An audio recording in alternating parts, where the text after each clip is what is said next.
So £30,000 and beyond is now, for us, starting to look at high end. If you really get to the bones of it, if your budget is over £30,000, then unless you've got a ridiculously big kitchen, we could, we can kind of go down the route of having a solid timber in frame style shaker kitchen.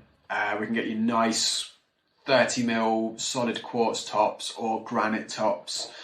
You can really spec up your appliances now, so we can go with maybe like Miele, high-end Neff appliances, Fisher and Paykel.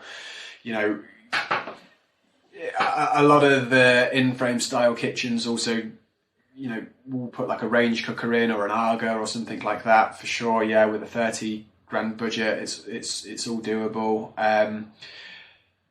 As well, with these kind of budgets, we tend to see tall oven stacks with not just ovens in.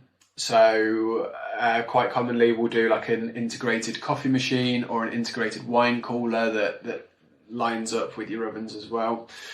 So yeah, if your budget's over 30k, then we can really start putting in details that vamp it up to a super luxury kitchen. Thanks for watching, and good luck planning your kitchen project.